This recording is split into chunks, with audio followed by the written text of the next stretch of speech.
A 6-month sentence for laundering $500,000 isn't a penalty. It is a transaction fee for a $300 million heist that the American taxpayer is currently being forced to underwrite. A 50-year-old woman who laundered $500,000 for her role in the $300 million Feeding Our Future fraud scheme received a 6-month prison sentence. Ms. Jamba, do you have any comment?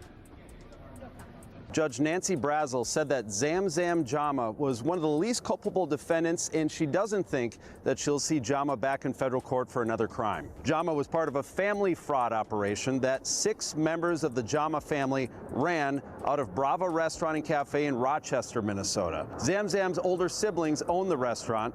They were connected to Salim Saeed of Safari Restaurant, one of the worst offenders in the whole case. In all, the Jamba family stole a total of $5.6 million, claiming to feed 1.7 million meals out of their tiny restaurant in 2020 and 2021. Did you not realize it was all a fraud scheme, ma'am? Jamba used fraud money to buy a home in Rosemount and a Toyota RAV4. The feds seized the house and vehicle, as well as nearly $150,000 in her bank account. She is ordered to pay back $491,000. The other 5 Jambas haven't been sentenced yet, but they are looking at a lot more prison time. I'm Lou Raguse. Follow for more news. More than 3 years now after the first federal charges in the Feeding Our Future fraud scheme, another defendant in the massive $250 million scandal is now sentenced. This as dozens more await sentencing. Live in Minneapolis for us tonight, Fox 9's Courtney Godfrey is at the federal courthouse with details on this particular case. Courtney?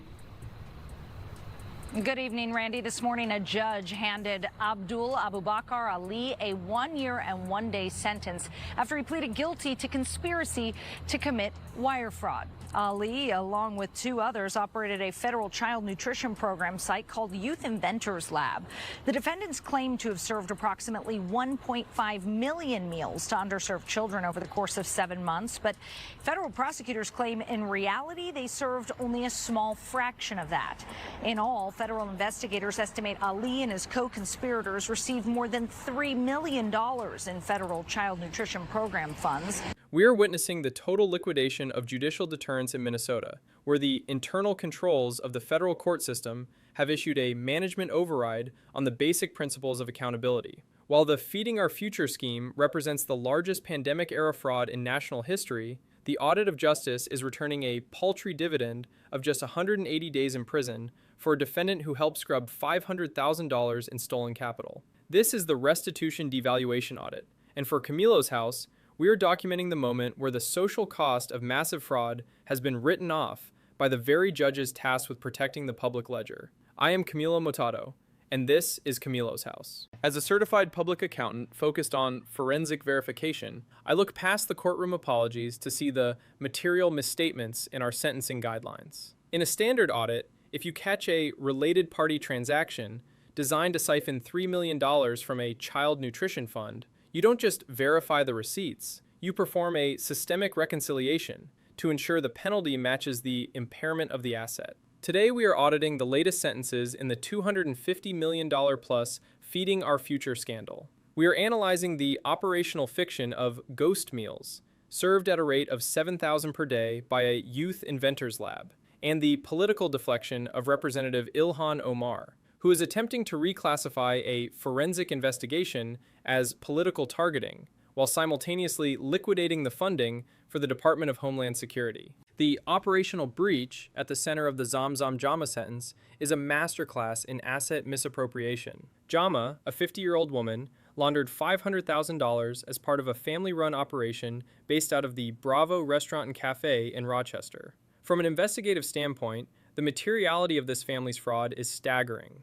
The Jamba family claimed to have served 1.7 million meals out of a tiny restaurant in 2020 and 2021, siphoning a total of $5.6 million in federal funds. As an auditor, I track the capacity to perform. To serve 1.7 million meals from a small cafe over 2 years requires an operational output of over 2,300 meals every single day. This is a physical impossibility for a small-tier business asset. Yet the judge, Nancy Brazel, handed down a sentence of only 6 months, claiming Jamba was least culpable. This judicial management letter sends a dangerous market signal. If the penalty for laundering $500,000 is only 6 months, the risk-reward ratio for fraud has been permanently skewed. Jamba used the fraudulent dividend to purchase a home in Rosemount and a Toyota RAV4. While the feds have seized the assets and $150,000 from her bank account, the reputational cost to the federal nutrition program remains unfunded. The audit trail links this family directly to Salem Saeed of Safari Restaurant, one of the primary liabilities in the entire $300 million scheme. By amortizing the sentence down to 6 months, the court is essentially subsidizing future fraud by signaling that cooperation and least culpability are valid tax credits against a prison term. The Abdul Abu Bakr Ali case provides further forensic evidence of a sentencing deficit. Ali was handed a year-and-a-day sentence for his role in stealing $3 million. His special-purpose vehicle was the Youth Inventors Lab, which claimed to have served 1.5 million meals to underserved children in just 7 months. Let's perform the forensic math on that reporting failure. 1.5 million meals in 210 days is roughly 7,142 meals per day. This isn't just a red flag, it is a total systemic alarm. No lab has the logistical infrastructure to produce and distribute 7,000 meals a day without a massive supply chain that would be visible on every audit trail. Judge Brazel granted Ali a preferential rate on his sentence, shorter than the pre-sentencing guidelines, because he had already paid back a large chunk of his restitution. That large chunk was $122,000. In auditing terms, paying back $122,000 on a $3 million theft is a recovery rate of only 4%.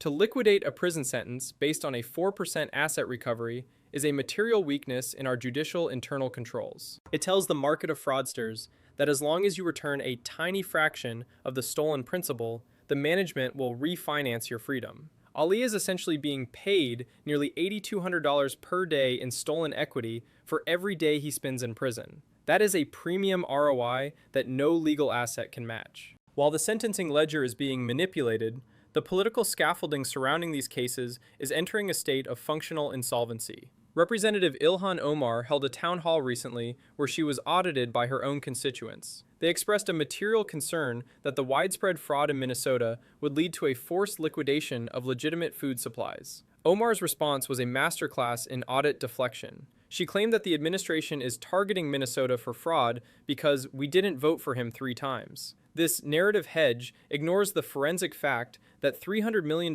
in actual capital is missing. To claim that a forensic investigation into ghost meals is political retaliation is a material misrepresentation of the statutory reality. The DHS appropriations conflict reveals the legislative liability of Omar's strategy. She admitted that her party blocked the appropriations bill for the Department of Homeland Security because they wanted 10 reforms, including unmasking ICE agents. From a risk management perspective, unmasking law enforcement agents while they are performing interior enforcement is a safety breach that impairs the operational integrity of the agency. As Representative Byron Donalds noted, this is cynical political BS that uses national security as a bargaining asset.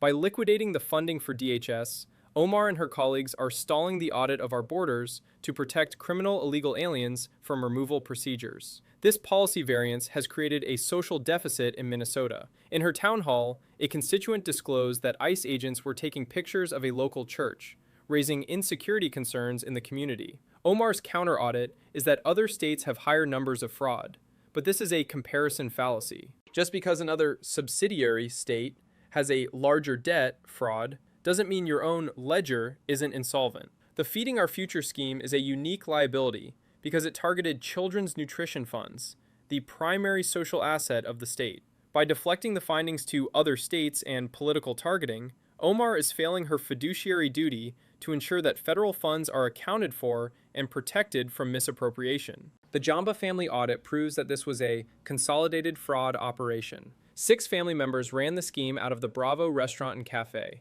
They were subsidiaries of Safari Restaurant, which we know was the ground zero for the $250 million theft. This interconnected web of related party fraud is exactly why internal controls at the state level failed. The management at the Department of Education was too blind to see that small-cap restaurants were reporting large-cap meal output. This reporting gap allowed $5.6 million to be liquidated into houses, RAV4s, and personal equity. My forensic verdict is that the Minnesota fraud audit has resulted in a total systematic default. The 1 year and 1 day sentence for Ali and the 6 months for Jamba are non-material penalties that fail to reconcile the $300 million loss. We are looking at a management team in the federal courts that is undervaluing the crime and overvaluing the cooperation of the defendants. And at the top of the ledger, we have a representative who is liquidating national security funding to deflect the audit of her own district's ethical failures. The American people are the residual claimants in this bankruptcy of justice. They are the ones funding the restitution gap